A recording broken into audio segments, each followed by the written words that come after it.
안녕하십니까, 뉴비스쿨입니다. 인벤터로 31-29번 3D 모델링 작업을 해보도록 하겠습니다.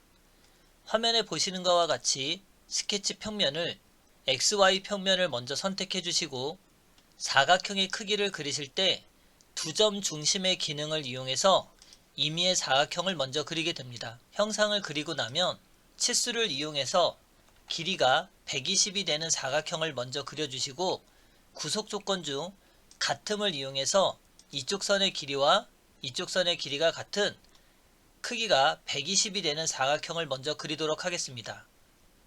스케치 마무리 기능을 눌러서 돌출, 높이는 이 바닥면에서부터 10만큼 올라오는 형상을 만들도록 하겠습니다. Z축 방향을 위쪽으로 올려주시고 현재 뷰를 뷰의 맞춤이라고 하는 기능을 선택하도록 하겠습니다.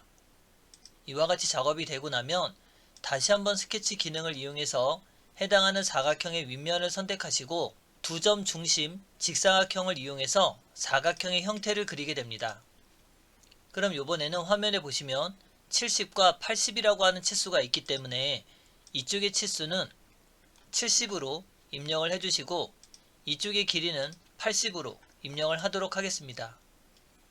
다음은 이 안쪽에 들어가 있는 원들이 반지름 8인 원이 있기 때문에 임의의 위치에 이 중간이 되는 위치에 다음과 같이 임의의 크기로 원을 그리게 됩니다. 치수를 이용해서 오른쪽 버튼을 눌러서 치수 유형을 반지름으로 변경을 시켜주시고 치수는 8이라고 입력을 하도록 하겠습니다.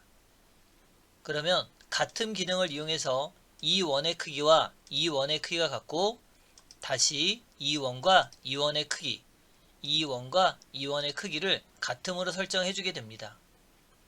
여기까지 작업이 되면 스케치 마무리 기능을 눌러서 도면상의 제일 높은 치수만큼 돌출을 하도록 하겠습니다. 돌출 기능을 이용해서 테두리가 되는 사각형과 안쪽에 들어가 있는 원들을 다 선택을 해서 한꺼번에 높이가 40이 될 수 있게끔 선택을 하고 불 기능에서 새 솔리드로 설정을 하게 됩니다. 그럼 기존 물체하고 결합이 되지 않은 분리가 되어 있는 도형을 그리게 됩니다. 여기까지 그리고 나면 스케치 기능 중에 다시 한번 XZ라고 하는 평면을 선택하게 됩니다. 동그라미 원을 선택하시는데 이와 같이 임의로 큰 도형을 그리고 나서 라인을 이용해 해당하는 선에서 임의의 직선을 그려주시고 구속 조건 중 이 선과 동그라미 원의 점을 일치시켜 주게 됩니다. 다음은 이 원의 중심과 원점의 위치도 동일을 시켜주시고 조건으로 이 선을 수직으로 만들어 주도록 하겠습니다. 자르기라고 하는 기능을 이용해서 필요 없는 선의 형태를 먼저 자르고 이와 같이 원의 형상이 되면 SR 222 바닥에서부터 30만큼 올라와 있으니 치수를 이용해서 바닥에서부터 이 원이 들어가 있는 이곳까지의 거리를 30으로 입력을 해주시고 이 원이 갖고 있는 반지름의 크기는 220으로 입력을 하게 됩니다.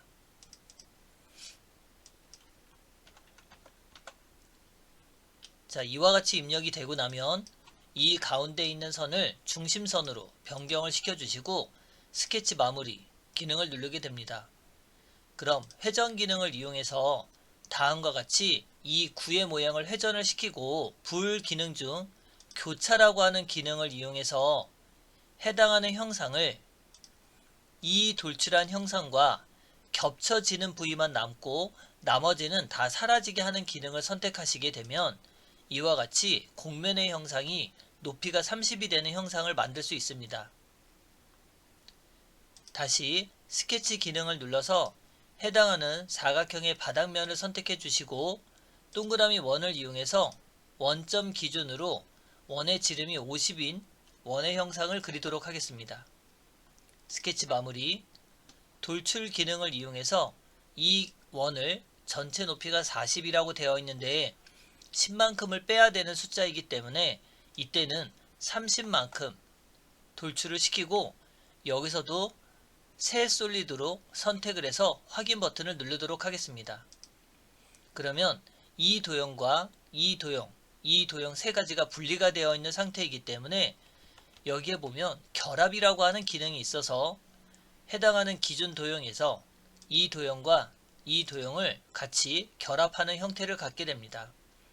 확인 버튼을 누르고 나면 이 모서리의 기능이 생기는 걸 볼 수 있으실 텐데 이렇게 모서리가 생기면 결합이 되어 있는 형태라고 보시면 됩니다. 여기까지 작업이 되고 나면 이제 모서리들의 R값을 주게 될 텐데 목깎기라고 하는 기능에서 먼저 R6이라고 하는 값을 입력하고 다음과 같이 해당하는 모서리에 반지름 R6을 먼저 지정하게 됩니다.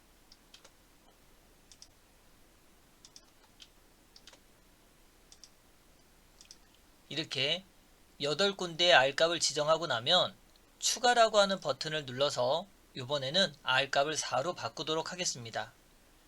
그럼 해당하는 모서리와 해당하는 모서리를 먼저 선택을 해주시고 여기도 마찬가지 4라고 입력을 해주시고 확인 버튼 누르면 화면에 보시는 것과 같이 세워진 모서리에는 R값을 동시에 다 줄 수 있습니다. 다음은 이곳에 보시면 R4라고 되어 있는 R값들이 있는데 목깎기 기능 중 R4라고 먼저 입력을 하시고 여기에 모서리와 여기 모서리와 여기 모서리까지 준다면 해당하는 R값 4가 해당하는 부분을 다 들어가게 됩니다. 이때 다시 추가해서 R2라고 하는 값을 주고 바닥면을 선택해 주시면 이와 같이 바닥면에도 R값이 들어가는 형상을 만들 수 있습니다. 여기까지 작업을 한다면 모델링 31-29번 모델링 작업을 마무리할 수 있습니다. 수고하셨습니다.